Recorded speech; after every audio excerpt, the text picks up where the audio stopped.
EPFO exam की तैयारी कर रहे हैं तो वीडियो के डिस्क्रिप्शन में ईपीएफओ से रिलेटेड सारे वीडियो जो है उसकी लिंक दी गई है, वीडियो के डिस्क्रिप्शन जरूर देख लीजिएगा। ठीक है, सारे के सारे वीडियो हमारे फ्री थे, फ्री हैं, फ्री रहेंगे हमेशा। ईपीएफओ का एक क्रैश कोर्स भी चल रहा है, आप चाहे तो उसमें एडमिशन ले सकते हैं। जो ईपीएफओ की पीडीएफ होंगी वो पेड ग्रुप वालों को ही मिलेंगी। क्रैश कोर्स में पीडीएफ भी मिलेगी, कंप्लीट गाइडेंस भी मिलेगा, पर्सनल गाइडेंस भी मिलेगा, टेस्ट सीरीज भी मिलेगी, सारे डाउट क्लियर होंगे। ठीक है, ज्यादा जानकारी के लिए 8564880530 9669606608 पे कॉल कर सकते हैं। बाकी यूपीएससी के और प्लस ईपीएफओ के पेड कोर्सेज हमारे चलते रहते हैं। इंस्टाग्राम पे और टेलीग्राम पे जरूर फॉलो करके रखिएगा हमको। देखिए, अगर आप स्टडी फॉर सिविल सर्विसेज से यूट्यूब में जुड़े हैं तो प्लीज हमारा टेलीग्राम और इंस्टाग्राम वाला जरूर ज्वाइन कर लीजिए। टेलीग्राम वाला चैनल और प्लस इंस्टाग्राम वाला पेज, ये इंस्टाग्राम के पेज की लिंक है, studyforcivil.services है ये। ठीक है, इसमें हम लगातार यहाँ पे ये जो होता है इस पे आप टैप करेंगे तो स्टोरी के फॉर्म में करंट अफेयर देते रहते हैं, प्लस और बहुत इंपॉर्टेंट जीके जीएस की करंट अफेयर की पिक देते रहते हैं। इसके बाद ये हाईलाइट जो है इनको जरूर फॉलो करते रहिए, यहाँ पे बहुत सारी इंपॉर्टेंट इन्फॉर्मेशन होती है, प्लस और भी कई सारी पोस्ट होती रहती है, आप इसको ज्वाइन कर लीजिए, बहुत ज्यादा जरूरी है। देखिए, ये वाला फ्री टेलीग्राम जरूर ज्वाइन कर लीजिए, सारी इन्फॉर्मेशन जो है पिक वाला अपडेट सब हम यहीं पे देते हैं। ये हमारे दोनों कॉलिंग नंबर है, आप इस पे कॉल करके अगर चाहे तो पेड ग्रुप ज्वाइन कर सकते हैं, नहीं चाहे तो कोई बात नहीं, सब यहीं पे मिलेगा आपको फ्री। ये मेरा व्हाट्सएप नंबर 7838692618। ये क्विज वाला ग्रुप है भैया, इसको जरूर ज्वाइन कर लेना, इसमें डेली क्विज कराते हैं हम आपके लिए। ठीक है, टॉप 50 की क्विज होती है, दोनों की लिंक डिस्क्रिप्शन में दी। नमस्कार दोस्तों, एक बार फिर से आपका बहुत बहुत स्वागत है स्टडी फॉर सिविल सर्विसेज में। और मैं एसके त्रिपाठी आज आप सभी के साथ जो हमारी ईपीएफओ प्रीलिम्स की 2021 के लिए जो सीरीज चल रही है, टेस्ट सीरीज चल रही है, उसका जो फर्स्ट फुल लेंथ टेस्ट है उसको हम यहां पर डिस्कस करेंगे, कंप्लीट करेंगे। और यहां पर पहला क्वेश्चन देखेंगे जो जनरल इंग्लिश के सेगमेंट से है आपका। यहां पर select the most appropriate option to substitute the underline segment like this in the given sentence. If there is no need to substitute it, select no improvement. Okay, तो पहला जो है यहां पर राशि has not eaten everything from yesterday, तो यहां पर जो आएगा आपका क्या आएगा, anything since। ठीक है, तो इसका जो आपका फर्स्ट का आंसर हो जाएगा क्या हो जाएगा, ए हो जाएगा, बिल्कुल सिंपल है। दूसरा जो है सेलेक्ट द करेक्टली जो स्पेल्ट वर्ड है उसको देखना है। यहां पर इसेंशियल की जो है स्पेलिंग लिखी हुई है और इसेंशियल की जो स्पेलिंग है वो ESSENTIAL है। ठीक है ना, TI और AL है, तो ये जो है आपका सी में लिखा गया है, इसका आंसर आपका सी हो जाएगा। नेक्स्ट क्वेश्चन जो है इसमें सेलेक्ट करना है मोस्ट एप्रोप्रिएट ऑप्शन को जो फिल इन द ब्लैंक्स है and make a grammatically correct sentence. तो लिखा गया है the waste broke fill in the blanks pieces when Simran dropped it. ठीक है, तो यहां पर जो है आपका फ्रॉम नहीं होगा, इन नहीं होगा, अमंग नहीं, यहां पर इनटू आएगा। The waste broke into pieces when Simran dropped it. Next question है, यहां पर भी एप्रोप्रिएट एंटोनिम का हमको यूज करके बताना है वर्ड के हिसाब से। कन्फ्रंट का, तो यहां पर जो हो जाएगा कन्फ्रंट का अवॉइड होगा, बिल्कुल ए ही इसका ऑप्शन होगा, आंसर होगा, इसका आंसर आपका ए हो जाएगा। इसके बाद नेक्स्ट क्वेश्चन में यहां पर फिर से सेम है, एप्रोप्रिएट एंटोनिम के बारे में बताना है हमको क्वेल के। तो जो क्वेल का आपका एंटोनिम होगा वो आपका एजिटेट होगा। ठीक है, एजिटेट होगा, ए में ही दिया है, इसका भी आंसर आपका ए हो जाएगा। इसके बाद जो नेक्स्ट क्वेश्चन है हमारा, इसमें भी मोस्ट एप्रोप्रिएट वर्ड को फिल इन द ब्लैंक्स में हमको भरना है और एक मीनिंगफुल सेंटेंस जो है वो क्रिएट करना है। तो be careful not to drop this glass case, it's very fragile. बिल्कुल ठीक बात है, फ्रेजाइल है, गिरेगा टूट जाएगा, तो वो ठीक है आपका, इसका आंसर आपका ए हो जाएगा, फ्रेजाइल ही होगा। नेक्स्ट क्वेश्चन देखेंगे और जो नेक्स्ट क्वेश्चन है इसमें मोस्ट एप्रोप्रिएट यहां पर सिनोनिम्स की बात की जा रही है। किसकी बात की जा रही है, सिनोनिम्स की बात की जा रही है। तो फंडामेंटल जो गिवन वर्ड है इसका सिनोनिम जो है वो क्या होगा। तो फंडामेंटल का आपका बेसिक होता है, आप लोगों को पता भी है, जैसे बेसिक कॉन्सेप्ट्स वगैरह की बात करते हैं, डी में लिखा है, इसका आंसर आपका डी हो जाएगा। नेक्स्ट क्वेश्चन देखेंगे, यहां पर एप्रोप्रिएट मीनिंग बताना है जो गिवन आपके आइडियम्स है ना, जो भी आइडियम है यहां पर उसके बारे में बताना है। तो cry over spilt milk, cry over spilt milk, तो cry too much over a petty issue नहीं होगा। Regret about something that happened and can not be changed, बिल्कुल ठीक बात है और यही इसका आंसर हो जाएगा जो कि बी में दिया गया है। इसके बाद नेक्स्ट क्वेश्चन देखेंगे और यहां पर मोस्ट एप्रोप्रिएट ऑप्शन बताना है, सब्स्टिट्यूट करना है जो अंडरलाइंड आपका सेगमेंट है जो दिए गए सेंटेंस में। If there is no need to substitute it, select no improvement. तो यहां पर लिखा गया है the new traffic signals is not clear visible from a distance. ठीक है, तो जो पहला लिखा गया है इसमें नो इंप्रूवमेंट लिखा गया है, दूसरा लिखा है आर नॉट क्लियरली, बिल्कुल ठीक बात है। द ट्रैफिक सिग्नल्स इज नहीं होगा, वैसे भी ये आपका प्लूरल है, तो are not clearly visible from a distance, तो इसका आंसर आपका बी हो जाएगा, बिल्कुल ठीक है, जो बी ऑप्शन है आपका। इसके बाद नेक्स्ट क्वेश्चन देखेंगे और इसमें मोस्ट एप्रोप्रिएट मीनिंग बताना है जो भी आपका गिवन आइटम है। तो far cry from, far cry from, तो to be very different from, तो बिल्कुल ठीक बात है, इसका आंसर आपका ए ही हो जाएगा। इसके बाद नेक्स्ट क्वेश्चन देखेंगे, इसमें भी आपको नेक्स्ट क्वेश्चन में मोस्ट एप्रोप्रिएट सिनोनिम बताना है। डिटेन के लिए, डिटेन जैसा डिटेंशन वगैरह होता है, तो आपका इसका आंसर क्या हो जाएगा, डिले, है ना, डिटेन डिले हो जाएगा, बिल्कुल ठीक है, ए इसका आंसर हो जाएगा।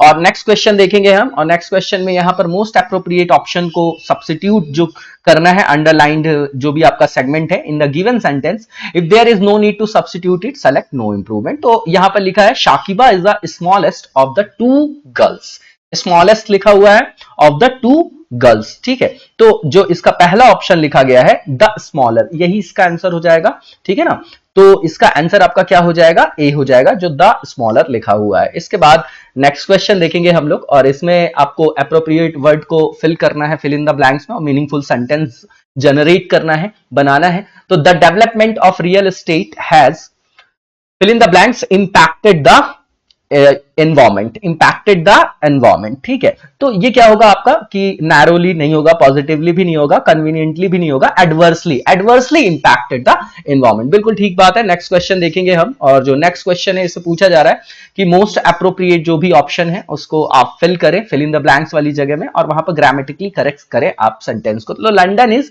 Fill in the blanks European city, ठीक है, तो जो यहां पर लिखा गया है London is a European city, बिल्कुल ठीक बात है, इसका आंसर आपका ए हो जाएगा। इसके बाद नेक्स्ट क्वेश्चन देखेंगे, और इसमें मोस्ट एप्रोप्रिएट वर्ड को बताना है, जो भी ग्रुप ऑफ वर्ड्स है उसमें से।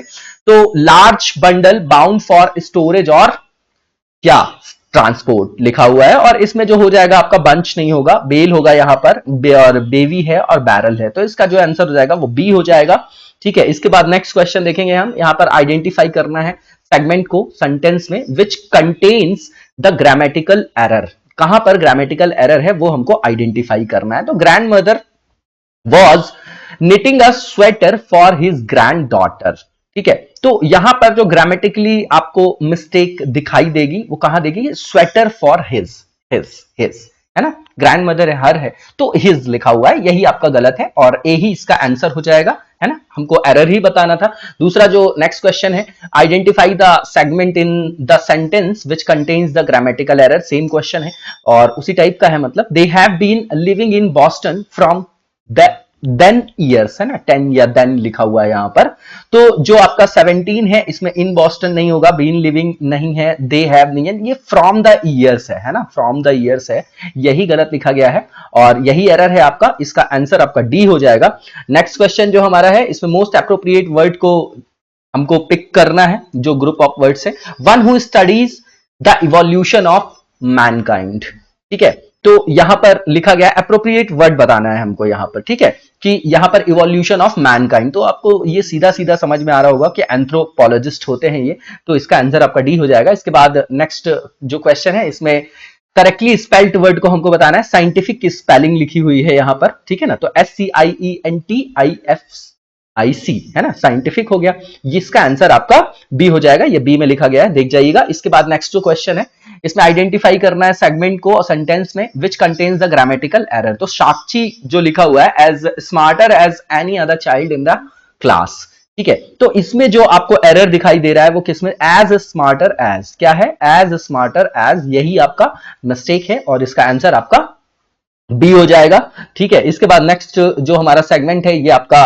किससे रिलेटेड है, ये आपका रीजनिंग और सीसैट वाला जो एप्टीट्यूड वाला पार्ट है उसमें से रिलेटेड है, और देखिए इसमें ज्यादा डिस्कशन नहीं करेंगे हम लोग, और आप लोग इसको देख जाइएगा। और एक व्यापारी, यहां जो पहला लिखा है, a trader marks his goods at 25% above cost price and allows a discount of 8%, है ना, तो इसका क्या होगा, परसेंटेज में अगर निकालेंगे तो वो पूछ रहे हैं कि उनके लाभ का प्रतिशत क्या है, तो सीधा सीधा है, ये 10% है आपका, ए हो जाएगा इसका आंसर। नेक्स्ट क्वेश्चन है हमारा कि अगर 5 tan theta is equal to 4 है, तो 3 sin theta minus 2 cos theta divided by 2 sin theta plus 3 cos theta, ये पूछा जा रहा है यहां पर, ठीक है, तो इसका आंसर आपका 2/23 हो जाएगा। इसके बाद देखिए रीजनिंग वाले क्वेश्चंस में अगर कोई प्रॉब्लम होती है आप लोगों को तो फिर आप लोग कमेंट बॉक्स में बताइएगा, तो उसके लिए फिर अलग से भी वीडियोस बना के और वहां पर आप लोगों की प्रॉब्लम को सॉल्व किया जाएगा, है ना। क्योंकि रीजनिंग या मैथ्स जो है वो प्रैक्टिस की चीज है, सबके वेज अलग होते हैं, है ना, करने के तरीके, इसलिए यहां पर हम अपना टाइम को सेव करेंगे। उसके बाद जो नेक्स्ट क्वेश्चन है कि statements followed by some conclusions are given below statement. ठीक है, तो यहां पर जो स्टेटमेंट्स है, increase in concentration of green house gases is one of the main reason for climate change. दूसरा लिखा है CO2 जो है ग्रीन हाउस गैसों का क्या है, मेन मेजर कॉन्स्टिट्यूएंट है, प्रमुख घटक है। ठीक है, ये तो ये हो गया आपका। इसके बाद जो यहां पर ये बता रहे हैं कंक्लूजन में बता रहे हैं कि ग्रीन हाउस गैसों को हटा दिए जाने पर जलवायु परिवर्तन नहीं होगा। ठीक है, दूसरा लिखा है the adverse effect of climate change is due to only CO2।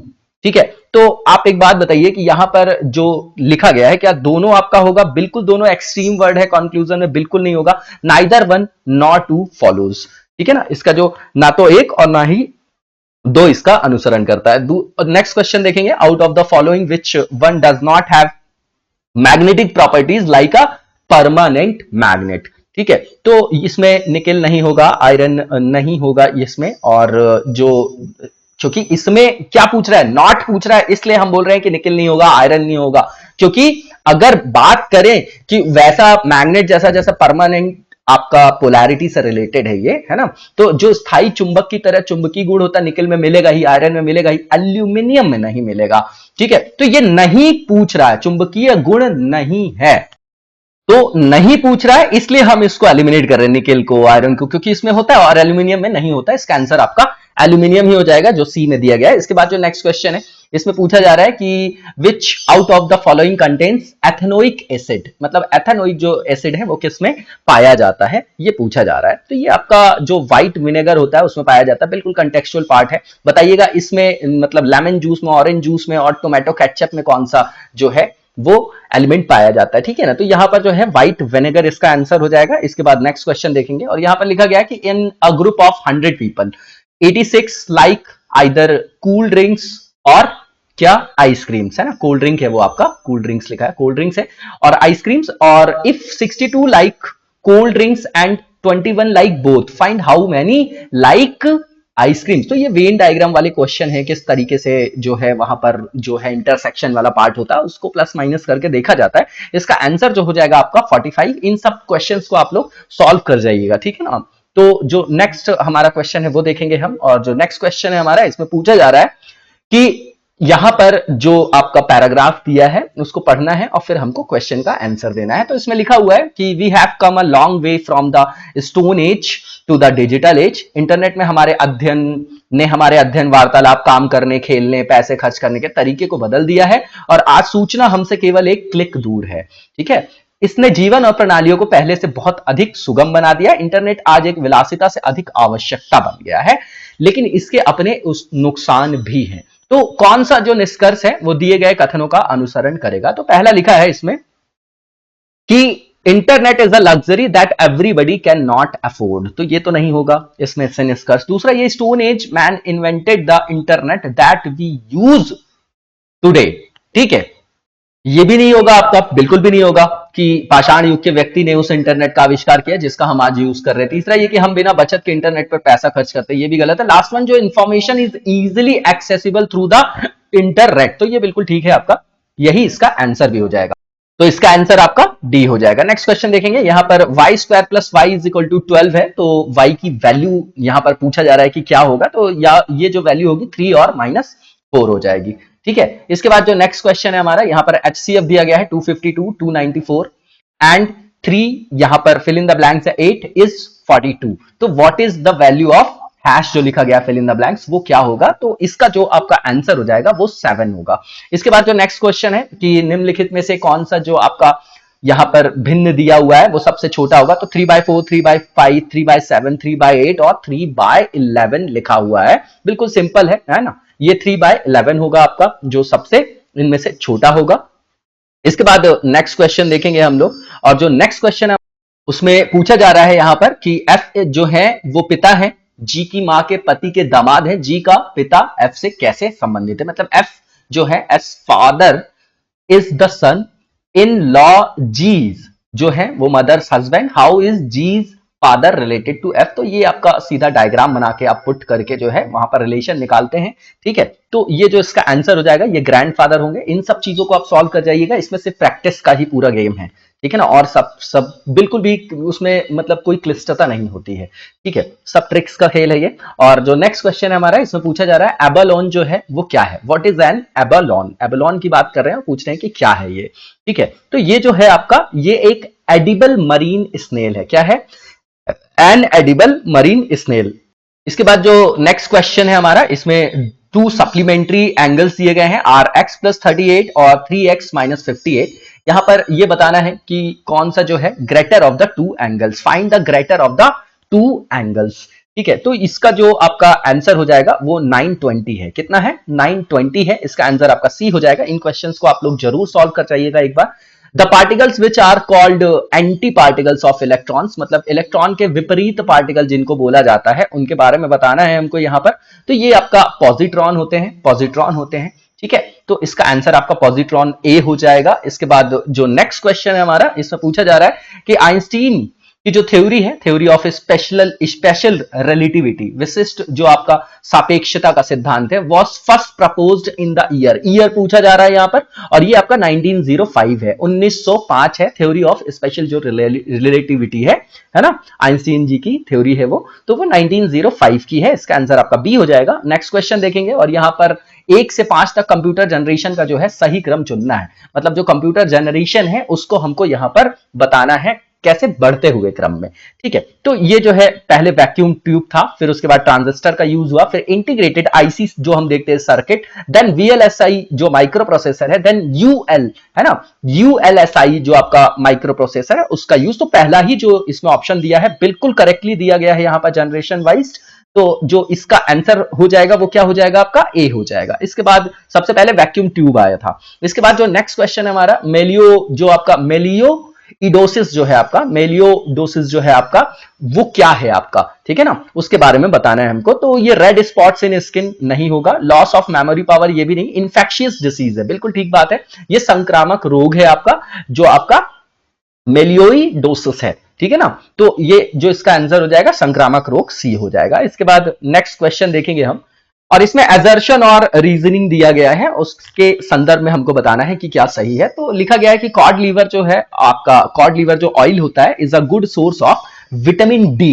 Vitamin D की बात कर रहे हैं, जो पहला लिखा है असर्शन। रीजन ये बता रहे हैं कि कॉड लीवर जो है वो एक्सट्रैक्ट किया जाता है किससे? लिवर ऑफ कॉड फिश, है ना, ये लिखा गया है। तो जो दोनों आपके क्या है, ए और आर, मतलब जो असर्शन और रीजनिंग है दोनों सही है आपकी यहां पर, बिल्कुल ठीक है, दोनों सही है आपके। लेकिन जो आपका एक्सप्लेनेशन है क्या वो सही है? वो आपका सही नहीं है, ठीक है। तो इसका आंसर आपका बी हो जाएगा। Both A and R are true but R is not the correct explanation of A, ठीक है। तो जो नेक्स्ट क्वेश्चन है वो देखेंगे हम लोग, और जो नेक्स्ट क्वेश्चन है उससे पूछा जा रहा है, डायग्राम देके देखिए यहां पर पुट की गई है वैल्यूज, एक्स वाई जेड लिया है यहां पर, और ये जो है 1 2 3 4 5 6 7 8 9, ठीक है। तो यहां पर जो है ये पैरेलल लाइंस बताया है, ठीक है ना, कि एक्स वाई जेड जो है ये आपकी पैरेलल लाइंस है, एंड टी जो है इसका इज अ ट्रांसवर्सल इंटरसेक्टिंग है all of them, which of the following list has angles that are equal in measures. तो आप लोगों को पता होगा, आप लोगों ने पढ़ा होगा कि जैसे कोई एक ये होता है तो ये एंगल, ये एंगल, ये एंगल, है ना। तो इस तरीके से वो पूछा जा रहा है कि कौन कौन से जो एंगल है वो सेम होंगे, है ना। तो यहां पर जो है ये जो पूछा जा रहा है इसमें क्या, कि ये लिस्ट बताना है हमको, है ना, कि कौन कौन से एंगल इसमें से सेम। तो इसका आंसर जो हो जाएगा आपका 1 4 एंड 9 हो जाएगा। इसका जो आंसर हो जाएगा आपका सी में दिया गया है वो आपका आंसर होगा। इसके बाद जो नेक्स्ट क्वेश्चन है वो देखेंगे, कैप्चा जो है इज अ कंप्यूटर प्रोग्राम, है ना, कैप्चा। तो उसके बारे में पूछा जा रहा है, नीचे यहां पर ऑप्शंस दिए गए हैं। तो यहां पर जो सबसे पहले लिखा गया है, to distinguish human input from machine input, बिल्कुल ठीक बात है, यही इसका आंसर भी होगा, ठीक है। और इसका आंसर आपका ए हो जाएगा। नेक्स्ट क्वेश्चन देखेंगे हम, which one of the following does not belong to the group? Malware है, फिशिंग है, जो आपका रैंसम वेयर है ना, रैंसम वेयर वगैरह आप लोगों ने देखा होगा, और स्पैम है। तो ये तीनों जो चीजें हैं वो क्या है आपकी, एक तरीके से साइबर सिक्योरिटी को थ्रेट है ना। तो और जो डी है आपका वो स्पैम है, अवांछित मेल जो बहुत सारे आ जाते हैं वो होता है, तो इसका आंसर आपका डी हो जाएगा। इसके बाद नेक्स्ट क्वेश्चन देखेंगे, इसमें से बताना है कौन सा ट्रू है स्टेटमेंट। तो वाटर जो है mixture of hydrogen and oxygen है, पहला वाला जो ऑप्शन लिखा गया है। Water is compound of nitrogen and oxygen, गलत है। Water is compound of oxygen and hydrogen and water is an element. तो जल एक तत्व है जो आपका वो लिखा गया है और डी में लिखा गया है, और ये जो यहां पर डी में लिखा गया है वो भी आपका गलत है, क्योंकि आप एक बात बताइए कि जल है क्या, यौगिक है, मिश्रण है, तत्व है, क्या है? तो ऑक्सीजन और हाइड्रोजन से मिलकर बना हुआ वो एक तरीके का यौगिक है। तो इसका जो आंसर हो जाएगा आपका वो सी हो जाएगा, जो आपका दिया गया है। Water is a compound of oxygen O2 and H2, तो ठीक है 2H2O हो जाता है वो, जल ऑक्सीजन और हाइड्रोजन का एक यौगिक है। इसका आंसर आपका सी हो जाएगा। इसके बाद नेक्स्ट क्वेश्चन देखेंगे, और इसमें जेड की वर्तमान आयु जो है ए की वर्तमान आयु से आधी है लिखा है। 5 वर्षों के बाद ए की जो आयु है और जेड की जो आयु है उसका जो अनुपात है 11/6 है। तो पूछा जा रहा है 3 साल बाद जो है जेड की उम्र क्या होगी, ठीक है। तो ये जो है आपका, इसका आंसर आपका 28 है, ठीक है, इसका आंसर आपका 28 होगा। इसके बाद नेक्स्ट क्वेश्चन देखेंगे कि यदि प्रचुर मात्रा में, और इसमें रिलेट करके बताते हैं, है ना। तो इसमें बताया गया है ये अनुपात का चिन्ह लगा के कि भरपूर मात्रा में तो महत्वहीन, ठीक है ना, सुपरफ्लुअस लिखा गया है। If abundant plenty then superfluous क्या होगा? अबेंडेंट का मतलब प्लेंटी है, देन सुपरफ्लुअस जो होगा उसका मतलब क्या होगा, उसके समानुपात में क्या आएगा? तो स्पेशियस आएगा? नहीं, रिडंडेंट आएगा। बिल्कुल ठीक बात है, रिडंडेंट आएगा, और इसका आंसर आपका रिडंडेंट हो जाएगा, जो कि बी में लिखा गया है। इसके बाद नेक्स्ट क्वेश्चन है, 4 पेयर्स दिए गए हैं वर्ड्स के, और इसमें से फाइंड द ऑड वन को हमको क्या करना है?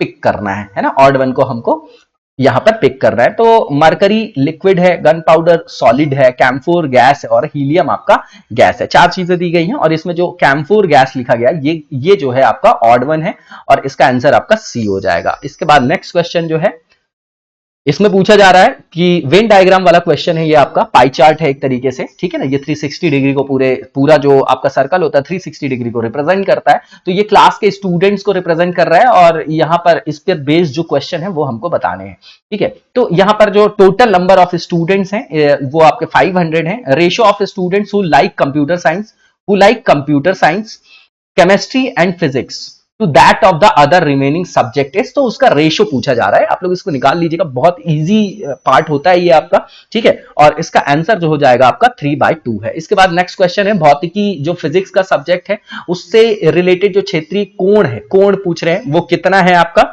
तो वो आपका 900 है, ठीक है, 900 है। और the sector angle corresponding to the subject physics is 900 है, ठीक है। इसका जो आंसर हो जाएगा डी हो जाएगा। इसके बाद ह्यूमन बॉडी पैंक्रियाज जो है वो पार्ट है किसका है? तो ये एक्सक्रेटरी सिस्टम का पार्ट है, ये तो आपको पता होगा।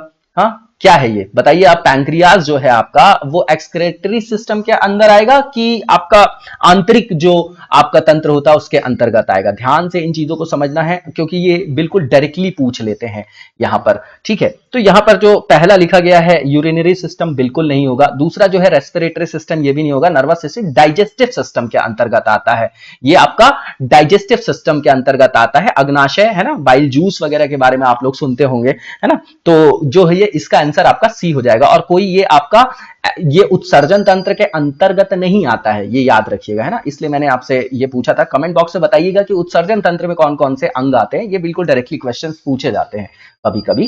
तो इसके बाद इसका आंसर आपका सी हो जाएगा, जो आपका डाइजेस्टिव सिस्टम है। नेक्स्ट क्वेश्चन हमारा है, और इसमें यहां पर HIGF और D जो है वो आपकी पैरेलल लाइंस है, और पैरेलल लाइंस है, और DH की जो वैल्यू दिया गया है DH की, है ना, DH की जो वैल्यू है वो 6 है, GH की जो वैल्यू है वो 4 है, FI 8 है। तो EF की हमको वैल्यू बताना है यहां पर, ठीक है। तो ये जो जो किसकी वैल्यू पूछा जा रहा है, यहां पर EF की वैल्यू पूछा जा रहा है, ठीक है। और FI तो दे दिया है इन्होंने, 8 दे दिया है। तो जो इसकी वैल्यू हो जाएगी आपकी वो क्या हो जाएगी? 12 हो जाएगी, ठीक है ना, 12 हो जाएगी, जो कि सी में दिया गया है। इसके बाद नेक्स्ट क्वेश्चन जो हमारा है, इसमें पूछा जा रहा है कि find the range of data, है ना, डेटा की रेंज 6 7 8 9 5 6 7 4 8 9 5 9, इसकी रेंज बताना है हमको। और जो इसकी रेंज हो जाएगी वो आपकी 4 हो जाएगी। क्या हो जाएगी? 4 हो जाएगी, ठीक है, 4। तो इसका आंसर आपका 4 हो जाएगा। 50 का जो आंसर है आपका वो 4 हो जाएगा, बी में दिया गया है। इसके बाद नेक्स्ट क्वेश्चन है जो लिखा गया है, इसमें sum of interior angles in degrees of a polygon की बात कर रहे हैं ऑफ 7 साइड्स, है ना, उनकी जो सम है उसके बारे में बताना है हमको, इंटीरियर एंगल्स के इन degrees of a polygon of 7 sides की बात कर रहे हैं ये, ठीक है। तो ये जो है आपका ये 900 हो जाएगा, कितना हो जाएगा 900 हो जाएगा, तो इसका आंसर आपका डी हो जाएगा। इसके बाद नेक्स्ट क्वेश्चन है, इसमें cosec 2a x cos 2a है ना, जो लिखा गया है आपका वो क्या होगा आपका, इज इक्वल टू पूछा जा रहा है ना। तो यहां पर जो इसका आंसर हो जाएगा वो हो जाएगा cot 2a हो जाएगा, ठीक है ना। तो इसका आंसर आपका बी हो जाएगा, ठीक है। इसके बाद जो नेक्स्ट क्वेश्चन है हमारा वो देखेंगे हम, और जो नेक्स्ट क्वेश्चन है इसे पूछा जा रहा है, how is table written in a code language where costly dining table is written as an OBCP and can not buy table is written as ES and DQ, ठीक है। तो ये जो है आपका, इसका आंसर आपका AN हो जाएगा, क्या हो जाएगा AN हो जाएगा, ठीक है। तो डी में दिया गया है। इसके बाद नेक्स्ट क्वेश्चन है, एक 2 अंकी संख्या को अपने अंकों के योग के कितनी है k गुना है, अंकों के क्रम को उलटकर बनाई गई जो संख्या है वो अंकों के योग की कितनी गुना होगी, ये पूछा जा रहा है। तो भैया 11 माइनस k, कितना 11 माइनस k, ठीक है। तो इसका आंसर आपका सी हो जाएगा। इसके बाद नेक्स्ट क्वेश्चन देखेंगे, और इसे पूछा जा रहा है कि अगर फ्रीक्वेंसी ऑफ वेव को बढ़ाया जाएगा तो वेवलेंथ क्या होगी, बढ़ेगी, घटेगी, रिमेन्स कांस्टेंट रहेगी कि बिकम्स इनफाइनाइट हो जाएगी, ये तो भैया डिक्रीज हो जाएगी, क्या हो जाएगी डिक्रीज हो जाएगी, घट जाती है। इसका आंसर आपका बी हो जाएगा। इसके बाद नेक्स्ट क्वेश्चन है कि एटॉमिक वेट किसी भी एलिमेंट का कंपेयर करने पे, compared with the atomic weight of which of the following elements, ठीक है, किसी तत्व के परमाणु भार की तुलना में निम्न में से किस तत्व के परमाणु भार से की जाती है, ठीक है। तो ये आपका है कार्बन है, क्या है कार्बन है, इसका आंसर आपका सी हो जाएगा। इसके बाद नेक्स्ट क्वेश्चन देखेंगे, इसे पूछा जा रहा है कि radar system is found in rat में, बैट में, कैट में, रैबिट में, ठीक है। तो ये जो है आपका बैट में पाया जाता है, किसमें, चमगादड़ के अंदर रडार सिस्टम है, ठीक है, वो उसी से आइडेंटिफाई करते हैं अपने डायरेक्शंस वगैरह का, तो इसका आंसर आपका बी हो जाएगा बैट। इसके बाद नेक्स्ट क्वेश्चन है, विच one of the following is not green house gases, कौन सी जो है ग्रीन हाउस गैसेस नहीं है, नीचे जो दिए गए ऑप्शंस हैं। तो इसमें पहला जो लिखा गया है, इसमें क्या लिखा गया है, तो इसमें जो लिखा गया है N2O नाइट्रोजन ऑक्साइड्स है, फ्रेऑन है, मीथेन है, ब्यूटेन नहीं होगा आपका, इसका आंसर आपका डी हो जाएगा, ब्यूटेन जो लिखा गया है। इसके बाद नेक्स्ट क्वेश्चन जो हमारा है, इससे पूछा जा रहा है कि जो नेशनल साइंस डे है वो किस दिन मनाया जाता है, तो ये आपका किस दिन मनाया जाता है बताइए, ये आपका 28 ऑफ फेब है क्या, जो आपका लिखा गया है सी में, और ये इस दिन किसका बर्थडे था ये कमेंट बॉक्स में बताइएगा, 28 ऑफ फेब है ये। नेक्स्ट वन जो है, unit of power of lens क्या होता है ना, तो डायोप्टर होता है, बिल्कुल सिंपल है ये क्वेश्चन, और इसका आंसर आपका डायोप्टर हो जाएगा जो डी में दिया गया है। इसके बाद जो नेक्स्ट क्वेश्चन है, इसे पूछा जा रहा है कौन सा जो नियम है पृथ्वी के उपग्रह से संबंधित है ना, जो एसोसिएटेड है विद अर्थ सैटेलाइट, तो कैप्लर्स लॉ आपने सुना होगा है ना, वही इसका आंसर भी है, और ये जो है आपका कैप्लर्स लॉ होगा जो कि बी में दिया है। और यहां पर नेक्स्ट क्वेश्चन है, in day time the height of ionosphere above earth surface ranges between, ionosphere की बात कर रहे हैं ये, ठीक है। तो ये जो आपकी रेंज होती है 90 टू 120 किलोमीटर होती है, कितनी होती है 90 टू 120 किलोमीटर होती है, जो कि सी में दिया गया है। इसके बाद नेक्स्ट क्वेश्चन है, पूछा जा रहा है कि निम्नलिखित में से कौन सी एक फिल्टर कमांड नहीं है, मतलब फिल्टर कमांड नहीं है ना, शॉर्ट है, ग्रेप है, कैट है, नन ऑफ दीज लिखा हुआ है इसमें। तो ये जो इसका आंसर हो जाएगा, कैट जो लिखा गया है वो आपका कोई फिल्टर कमांड नहीं है ना, एक फिल्टर कमांड नहीं है, उसको आइडेंटिफाई करना है, वो CAT कैट जो लिखा गया वो होगा। इसके बाद real time sharing is used to control, जो रियल टाइम शेयरिंग होती है वो किस चीज को नियंत्रण करने के लिए उपयोग में लाया जाता है, तो लॉजिकल सिस्टम या फिजिकल सिस्टम है ना, या बोथ लिखा है तो बोथ ही होगा, लॉजिकल और फिजिकल दोनों सिस्टम को। तो 65 का आपका सी हो जाएगा। इसके बाद जो नेक्स्ट क्वेश्चन है हमारा, इसमें पूछा जा रहा है कि how many numbers from 1 to 100 are there, each of which is not only exactly divisible by 4 but also has 4 as a digit, है ना, तो उनको काउंट करके बताना है हमको।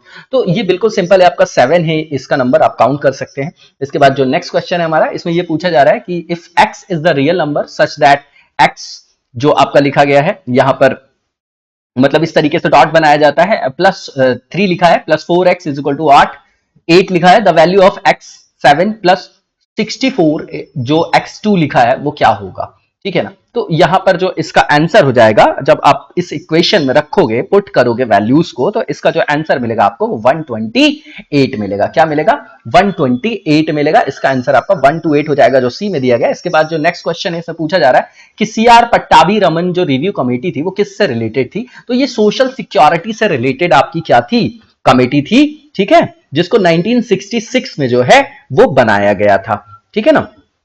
सोशल सिक्योरिटी रिव्यू कमेटी थी, इंपॉर्टेंट है ये आपकी, इसको जो है आप देख जाइएगा। सोशल सिक्योरिटी से रिलेटेड इसलिए बोल रहे हैं क्योंकि ये एम्प्लॉयमेंट किससे रिलेटेड थी, एम्प्लॉयमेंट जो आपका स्टेट इंश्योरेंस जो आपकी स्कीम है, ठीक है, उसको रिव्यू करने के लिए ये कमेटी बनी थी ऑन सोशल सिक्योरिटी 1966, ठीक है। इसके बाद जो नेक्स्ट क्वेश्चन हमारा है, इसमें पूछा जा रहा है कि India has not at ratified which of the following convention of ILO, है ना, जो इंटरनेशनल लेबर ऑर्गेनाइजेशन है। तो ये आपका कन्वेंशन 102 है, ठीक है, और इसमें जो प्रेस्क्राइब किए गए हैं, जो भी आपके मिनिमम स्टैंडर्ड्स हैं, ठीक है, किसके लिए, benefits in the important areas of social security से रिलेटेड है। इंडिया ने इसे अभी तक जो है रेटिफाइड नहीं किया, इसका आंसर आपका डी हो जाएगा। ये कन्वेंशन 102 है ILO का, ठीक है। इसके बाद जो नेक्स्ट क्वेश्चन है हमारा, इसे पूछा जा रहा है जो सामाजिक सुरक्षा विधेयक 2020 है, उसमें कार्यशील जो भी पत्रकार हैं, जर्नलिस्ट की बात कर रहे हैं, उनके लिए जो ग्रेजुटी अवधि को 5 वर्ष से घटाकर कितने वर्ष का प्रावधान कर दिया गया है, तो ये अमेंडमेंट करके किया गया है और ये 3 साल कर दिया गया है। कितना कर दिया गया है, 3 साल कर दिया गया है। इसका आंसर आपका बी हो जाएगा। इसके बाद नेक्स्ट क्वेश्चन देखेंगे हम, और इसमें पूछा जा रहा है कि जो सोशल सिक्योरिटी बिल ने एक्सपेंड किया है representation of central government officials in the National Social Security Board for unorganized sector workers from 5 members to how many members, है ना, how many members। तो ये अमेंडमेंट हुआ है, तो ये सारी की सारी चीजें आप लोगों को नोट्स में प्रोवाइड की गई है, ये जरूर देख जाइएगा क्योंकि ये एक तरीके से करंट अफेयर्स में। तो ये जो है आप जो इसमें बढ़ाए गए हैं सदस्य, तो 5 सदस्यों को बढ़ाकर अब 10 कर दिया गया। कितना कर दिया गया है, 10 कर दिया गया है, ठीक है। तो इसका जो आंसर हो जाएगा, तो इसमें आप देखेंगे कि ये सेंट्रल गवर्नमेंट पे भी 10 कर दिया गया है और राज्य सरकार में भी देखेंगे तो उसमें भी अधिकारियों की संख्या को 7 से बढ़ाकर 10 कर दिया गया है ना। और सेंट्रल में जो है वो केंद्र सरकार के अधिकारियों का जो भी रिप्रेजेंटेशन था 5 सदस्यों से 10 को विस्तारित किया गया, ये याद रखिएगा। तो 10 जो है मेंबर्स, इसका आंसर आपका डी हो जाएगा। नेक्स्ट क्वेश्चन देखेंगे हम लोग, और जो नया सोशल सिक्योरिटी कोड है हमारा 2020 का, उसमें गिग वर्कर्स जो वर्ड यूज हुआ है उसका मतलब क्या है। गिग वर्कर्स की बात कर रहे हैं, पूछ रहे हैं कि उसका मतलब क्या है। तो ये जो है आपका देख लेते हैं हम लोग, ये वर्कर्स जो है outside the traditional employer employ relationship, उसको डिफाइन किया गया है। पारंपरिक नियोक्ता कर्मचारी संबंध के जो संदर्भ में जो श्रमिक हैं, वर्कर जो आउटसाइड है the traditional employer employ relationship, इस बिल्कुल कंटेक्चुअल पार्ट है, इसका आंसर आपका सी हो जाएगा।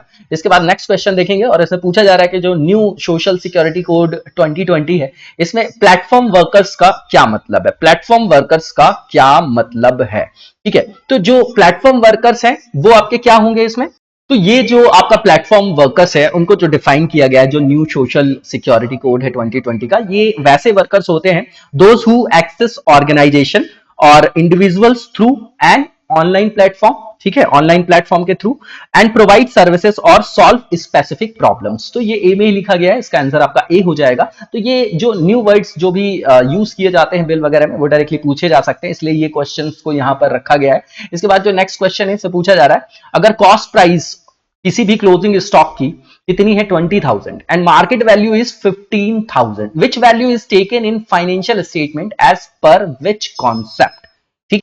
तो ये अगर कॉस्ट कॉन्सेप्ट की बात किया जाए यहां पर तो लिखा है 20,000, ठीक है, और यहां पर 35,000 लिखा है मनी मेजरमेंट कॉन्सेप्ट, ये भी नहीं हो। 50,000 जो है वो लिखा गया है क्या, एक्रूअल कॉन्सेप्ट, ये भी नहीं होगा। 15,000 जो कंजर्वेटिज्म जो कॉन्सेप्ट है, बिल्कुल ठीक है, इसका आंसर आपका डी हो जाएगा। और इसकी थ्योरी हम लोगों ने कवर भी किया है जो आपका सेक्शनल टेस्ट था उसके अंतर्गत, ठीक है। तो इसका जो आंसर हो जाएगा आपका वो क्या हो जाएगा, डी हो जाएगा। देखिए जो कॉस्ट कॉन्सेप्ट होता है वो क्या होता है, उसमें रिक्वायर्स होता है किसका, that all assets are recorded in the book of accounts at their cost price, which includes cost of acquisition, transportation, installation and making the asset ready for the use, ठीक है ना। तो इसका जो आंसर हो जाएगा 15,000 जो हो जाएगा आपका, वो क्या हो जाएगा आपका, रूढ़िवादी जो आपकी अवधारणा है, कंजर्वेटिज्म। इसके बाद नेक्स्ट क्वेश्चन देखेंगे हम लोग, और जो नेक्स्ट क्वेश्चन है इसे पूछा जा रहा है लेखांकन की जो एकल विशिष्ट प्रणाली में in single entry system of accounting, उसके बारे में बताना है हमको यहाँ पर। तो लिखा है dual aspects of a transaction is recorded, नहीं होगा। उसके बाद लेन देन का एकल पहलू दर्ज किया गया है, बिल्कुल ठीक बात है, इसका आंसर आपका बी हो जाएगा। इसमें single aspect of a transaction is recorded, इसीलिए सिंगल एंट्री सिस्टम बोला जाता है अकाउंटिंग का, तो इसका आंसर आपका बी हो जाएगा। इसके बाद नेक्स्ट क्वेश्चन है, इसमें जो अनुक्रम है करेक्ट सेक्वेंस है अकाउंटिंग प्रोसेस का, उसको हमको आइडेंटिफाई करना है। तो इसमें कम्युनिकेटिंग, रिकॉर्डिंग, आइडेंटिफाइंग बिल्कुल गलत है। पहले तो आइडेंटिफाइंग करेंगे ना, फिर रिकॉर्ड करेंगे, देन कम्युनिकेट करेंगे। तो इसका आंसर जो हो जाएगा आपका, देखिए कहां पर है, ये है, आइडेंटिफाइंग है, देन रिकॉर्डिंग है, देन कम्युनिकेटिंग है। ठीक है, तो इसका आंसर जो हो जाएगा आपका वो डी हो जाएगा। नेक्स्ट क्वेश्चन देखेंगे हम लोग, और इससे पूछा जा रहा है कि निम्नलिखित में से कौन सा जो है इनडायरेक्ट जो है एक्सपेंडिचर है या एक्सपेंस है। किसकी बात कर रहे हैं, इनडायरेक्ट की। ठीक है, तो ये कैरेज है, उसके बाद वेज पेड है, कस्टम ड्यूटी है, ये नहीं होगा। इंटरेस्ट, इंटरेस्ट जो पेड है आपका, है ना, ब्याज का जो भुगतान है, वो इनडायरेक्ट एक्सपेंस के अंतर्गत रखा जाता है। इसका जो आंसर हो जाएगा आपका डी हो जाएगा। उसके बाद नेक्स्ट क्वेश्चन देखेंगे, और इसमें पूछा जा रहा है कि to obtain the amount of credit sales made during an accounting period, which account is generally used in single entry and incomplete records। ठीक है, तो इसमें किसका यूज किया जाता है, जो अपूर्ण रिकॉर्ड या आमतौर पर एकल प्रविष्टि के संदर्भ में खाते का उपयोग किया जाता है, तो वो कौन सा खाता है, ठीक है ना, वो पूछा जा रहा है इसमें। तो ये आपका जो डेबिटर्स का, जो देनदारों का खाता होता है, उसमें यूज किया जाता है। इसका आंसर आपका सी हो जाएगा। इसके बाद नेक्स्ट क्वेश्चन देखेंगे, और नेक्स्ट क्वेश्चन जो है इसमें इंडस्ट्रियल रिलेशन कोड जो 2020 का है, उसके बारे में बता रहे हैं कि provided that all industrial establishment with 300 workers और more must prepare standing orders on the matters listed in a schedule to the code, these matters are related to what, है ना। तो ये जो है ये किससे संदर्भित है, उसके बारे में पूछा जा रहा है। तो यहां पर पहला लिख रहे हैं श्रमिकों का, इसमें क्लासिफिकेशन, वर्गीकरण बिल्कुल ठीक है। दूसरा ये कि काम के घंटे, छुट्टी दिन, मजदूरी की दरों के बारे में यहां पर श्रमिकों को सूचित करने का प्रबंध, बिल्कुल ठीक बात है, ये उनके फंडामेंटल राइट्स के अंतर्गत भी आएगा। और उसके बाद रोजगार की समाप्ति के संदर्भ में, उसके बाद श्रमिकों के लिए जो है वो डिस्प्यूट, जो रेड्रेसल मैकेनिज्म है, ग्रीवांस रेड्रेसल मैकेनिज्म है, उसके बारे में भी। तो ये सारे के सारे जो हैं मामले उससे संदर्भित हैं। ठीक है, और इसका आंसर जो आपका हो जाएगा वो ऑल ऑफ द अबव हो जाएगा, जो कि डी में दिया गया है। इसके बाद नेक्स्ट क्वेश्चन देखेंगे, यहां पर स्टेटमेंट दिए गए हैं और बताना है कि कौन सा इनकरेक्ट स्टेटमेंट है। पहला ये ले ऑफ जो है वो रेफर करता है एम्प्लॉयर्स इनएबिलिटी को to continue giving employment to a worker in the face of adverse business condition. ठीक है ना, जो पहला लिखा गया है स्टेटमेंट।